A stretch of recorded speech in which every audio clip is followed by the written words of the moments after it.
This is the Analysis in Chains with Nathan Williams and Neil Kieran.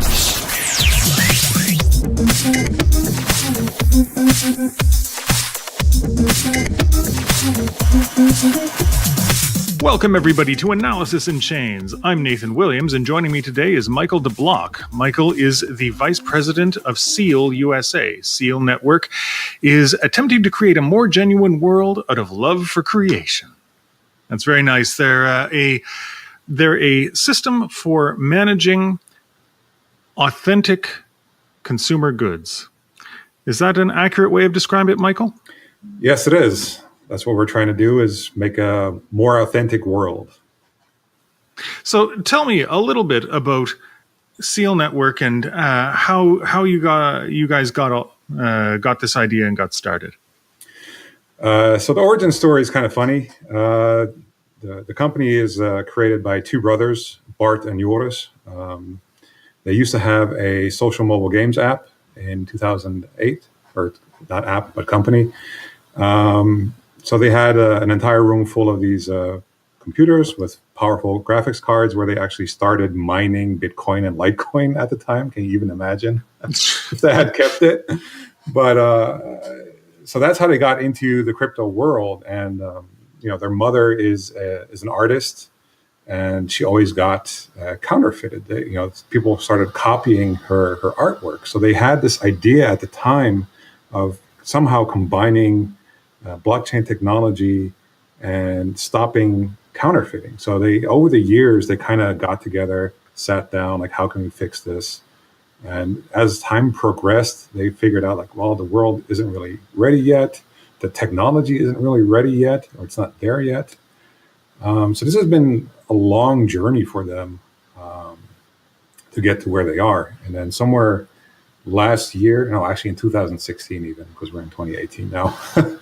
2016, they started going out and talking to manufacturers about chip technology, and they found a company that they could work with. And then mid last year is when they started building a team to start getting everything up and running.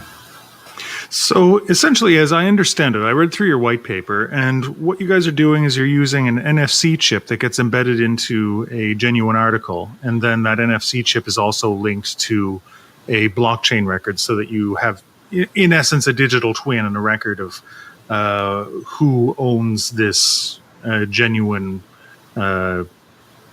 uncounterfeitable item.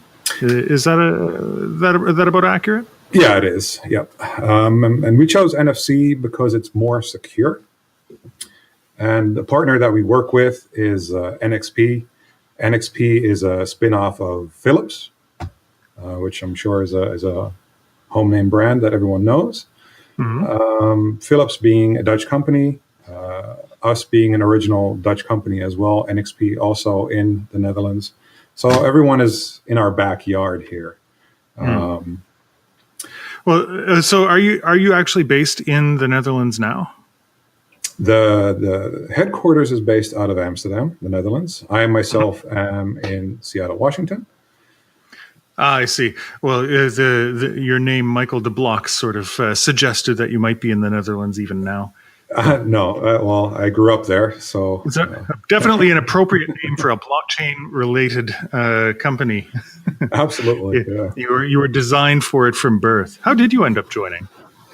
So I've known the brothers for over 20 years. I think over 22 years even now.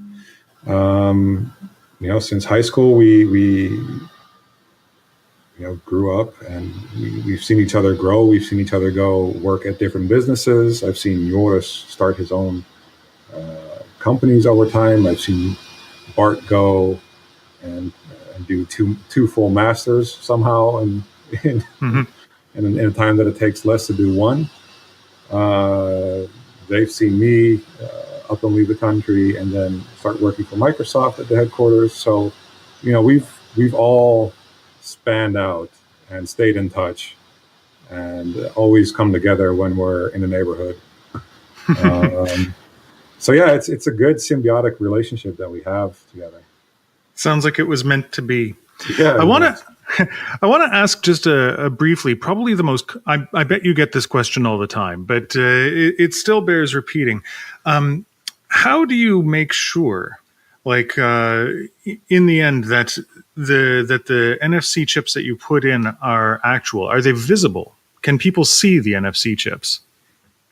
No, they shouldn't be visible. So let's say they get put into a handbag. It should be put in a place where the consumer shouldn't see it. It shouldn't hinder them, but it should be easy to scan. And also, if someone would try and rip it out, it would destroy the product, because that's the most common question that we have is, well, what if someone takes out the chip? Then to me, you do destroy the product, and then you put a real chip in a fake product to destroy the original one. So there's, kind of defeats the purpose. It does, but honestly, it sounds like what you're essentially trying to do is move designer goods from being the good itself to being a good plus a digital certification or a digital twin. In that, in the past, maybe designer goods were just the handbag, just the piece of art. But now what we're seeing, I guess, is sort of a market shift to the idea of a designer authentic good being not only the good, but the certification that it is what it claims to be. Correct. Yeah. It's a big issue, counterfeit goods, and maybe we can talk about that a little later. But counterfeit goods actually fund terrorism. It's a really bad problem.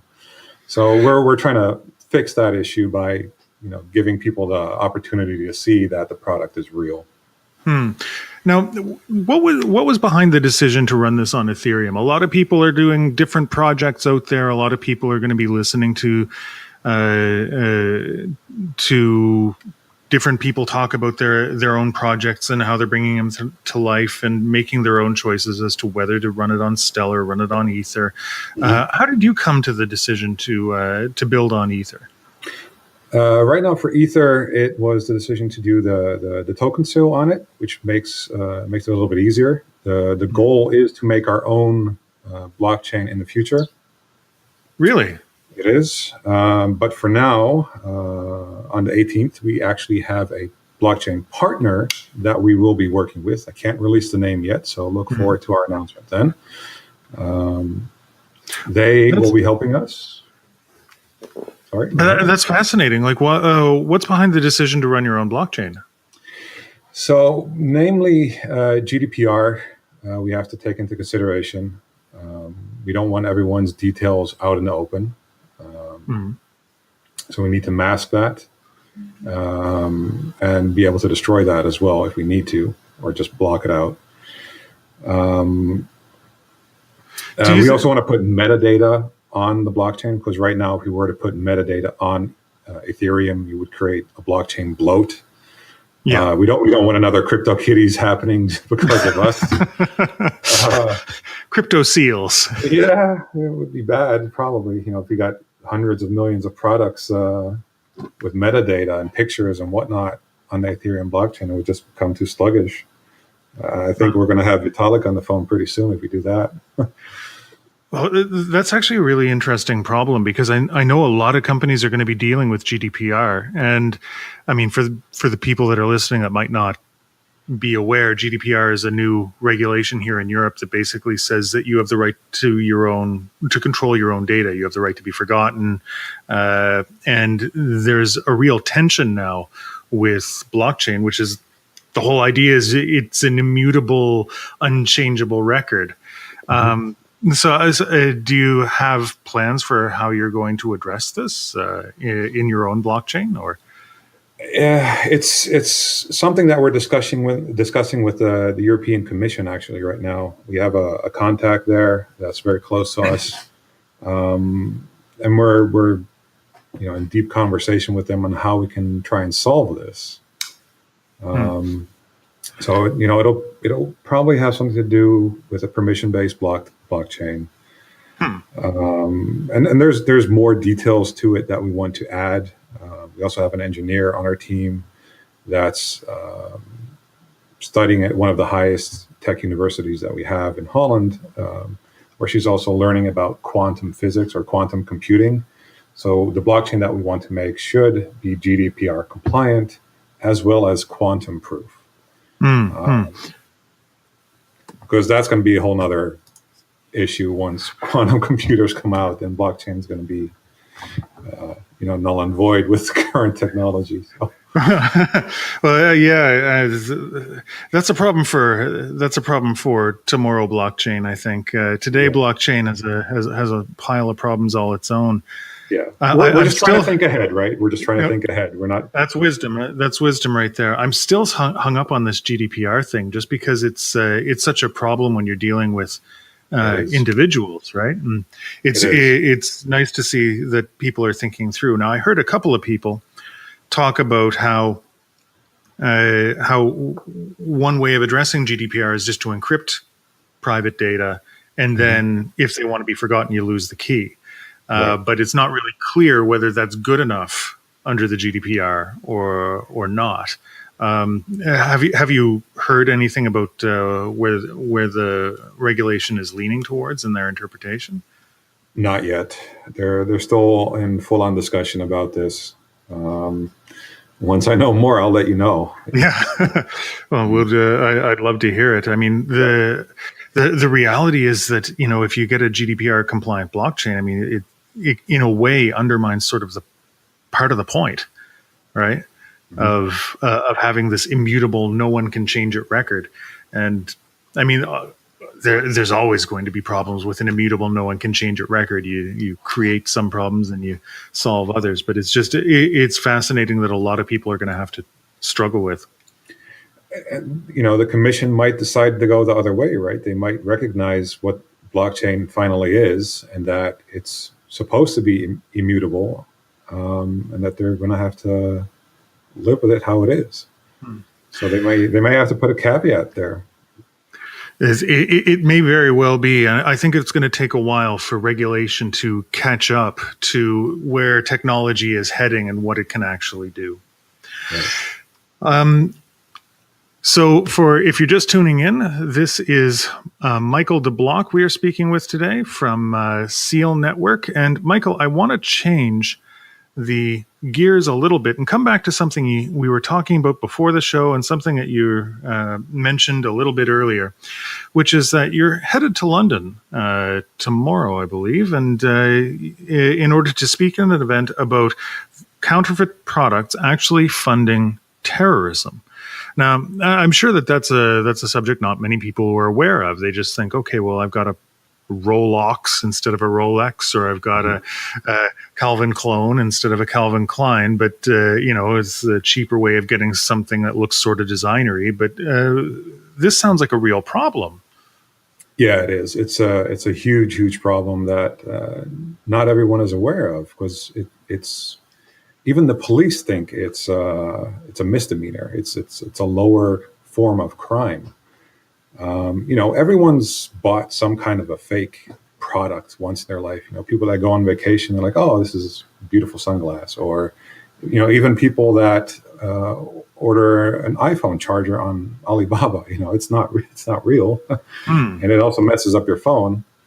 But, even to continue on a terrorism part, what the terrorist cells are actually advising to do right now is not sell drugs, because drugs only, quote unquote, give you 200% profit, and put you on only, right? And put you on a list where police watch you, right? It's a crime that is heavily dealt with, or at least here in the U.S. it is. So now they're giving the advice to just sell counterfeit goods, which has a, hold tight, 2,000% margin. Oh, wow. Right? That's insane. It's a 2,000% margin. Let me tell you, did I tell you I have a new business? It's called Nathan's Exotic. Nathan's Exotic Designer Clones. Yeah. Right. So, what am I doing with my life? Like the entire world gets shook up every time there's another terrorist attack. Everyone knows what happened in New York and London and Paris.